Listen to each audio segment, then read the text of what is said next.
History just looked you dead in the eyes, handed you a sharpened mammoth bone, and said, "Hold my scroll." Okay, so here's something nobody tells you in history class. Your ancestors were terrifying. Not like, ooh, spooky cave painting terrifying. Like genuinely, objectively, should not have survived but somehow thrived terrifying. And the more scientists dig up, the worse, or honestly, the more impressive it gets. Now let's go back, way back, around 2 million years ago, early humans were walking around Africa in small groups, basically naked, with no tools worth bragging about. No fire yet, and approximately 0 natural advantages. No claws, no venom, not particularly fast, kinda weak compared to everything else out there. By all rights, we should have been a footnote. Lunch for something bigger. And yet, here's the first thing that should genuinely unsettle you. Persistence hunting. Early humans couldn't outrun their prey. A deer, an antelope, a horse, all faster.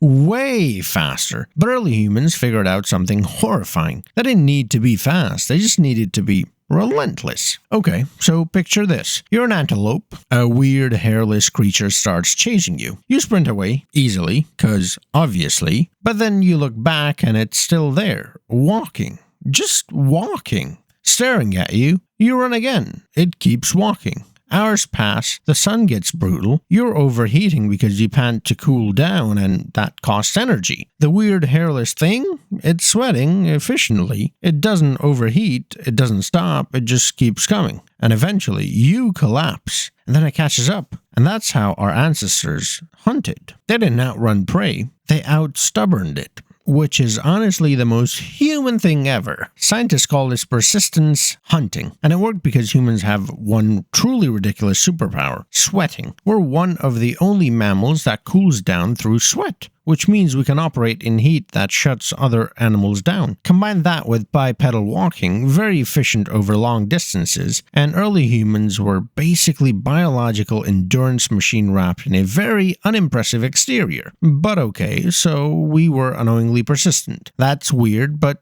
fine. Alright, before we continue into this video any further, I just want to share this program that I started recently, and it really helped me relax and focus while I was working. I'll leave the link in the description as well as the pinned comment, and you can check it out. Let's get back to the video. Here's where it gets actually dark. Here's something historians used to argue about. What happened to the Neanderthals? They were smart. They had tools, fire, burial rites, probably language. They'd survived ice ages. Then Homo sapiens showed up in Europe around 40,000 years ago, and within about 10,000 years, Neanderthals were just gone. The leading theory used to be climate change, or disease, or competition for food. But the current evidence, it was us. Homo sapiens didn't just outcompete Neanderthals, we replaced them. And some archaeological sites show Neanderthal bones with cut marks that match butchering patterns. I'll let you connect those dots. Early humans were not passive victims of a dangerous world. They were, in many cases, the most dangerous thing in it. There's solid archaeological evidence that Homo sapiens engaged in organized group violence against other human species. Not just Neanderthals, but like Denisovans and other archaic humans too. We didn't just survive in ecosystems, we destabilized them. Speaking of destabilizing ecosystems, the Megafauna problem. You've heard of woolly mammoths, right? Giant ground sloths, cave lions, enormous prehistoric horses. Here's the thing, everywhere early humans migrated, those animals started going extinct. Everywhere.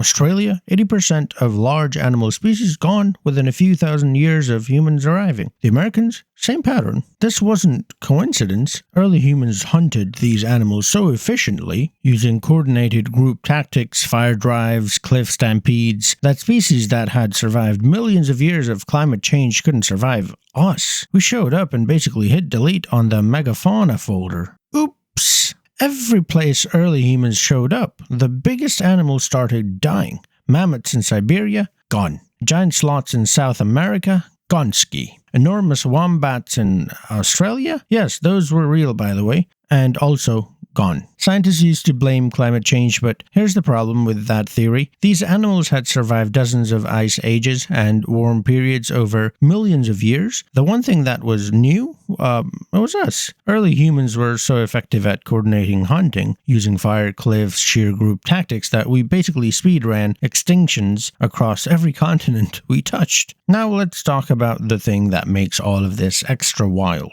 Early humans were doing this with almost nothing. No metal, no agriculture yet, just stone tools, fire, and each other. And that social piece is actually crucial, because what made early humans truly dangerous wasn't any individual, it was the group. Researchers believe early human bands were extraordinarily cooperative within the group and extraordinarily ruthless outside it. They shared food, coordinated childcare, transmitted knowledge across generations, stuff that sounds wholesome until you realize that that same tight social network is what made organized violence against outsiders so effective. Same trait, two very different outputs depending on which side of the group you were on. No, but seriously, think about what early humans were dealing with day to day. You're navigating environments you've never seen before, crossing into territories with other human groups who may or may not want to share, hunting animals 20 times your size with a pointy rock, keeping infants alive in conditions that would absolutely destroy the average modern adult, and doing all of this without a safety net, without medicine, and without being able to Google, what does this berry do? Imagine your morning routine, but make it prehistoric. You woke up on the ground, no coffee, you haven't eaten since whenever you last successfully hunted something. Your job today is to chase a giant deer across a savanna for 4 hours in the heat, then drag it back to camp on foot, then defend it from other predators who also want it, then process the whole animal by hand with sharp rocks. And somewhere in there you also have to not die. Early humans did this every single day. No days off. And they did it for hundreds of thousands of years. We built Netflix from that lineage. Just saying. Here's what it really comes down to. We tend to think early humans as primitive, bumbling around, barely surviving, waiting for civilization to rescue them, but the evidence says something very different. They were highly adaptable, socially sophisticated, tactically intelligent people operating in some of the harshest conditions imaginable. And they didn't just survive, they dominated. They hunted apex predators, they reshaped ecosystems. They outperformed every other human species on Earth. The version of history where cave people were helpless and scared is a fantasy. The real version is way more interesting and honestly a little bit humbling, because we like to think of progress as making us tougher, but in a lot of ways, we are the softest version. And that's a wrap on your ancestors being absolutely unhinged, factually, archaeologically, undeniably. If you're into stories like this, wild history, forgotten truths, stuff that sounds made up but 100% is real, you're in the right place. Hold My Scroll is where history gets weird, gets fast, and gets way more interesting than whatever textbook lied to you in 8th grade. Hit like if this wrecked your perception of cave people, subscribe so you don't miss whatever insane story we dig up next time, and drop a comment. I want to know which part of this messed you up the most. Until next time, history's not done with you yet. Hold my scroll and give it a gentle stroke as well. Before I go though, just a reminder, that program that I spoke of, it really did help me focus while working, and especially relax after I'm done working. It's an audio program that you can listen to while working or working out or just staring at the wall. It's pretty convenient. Like I said, link in the description, also in the pinned comment below. That's how you can support me without any extra cost to you. Thank you so much for watching this video.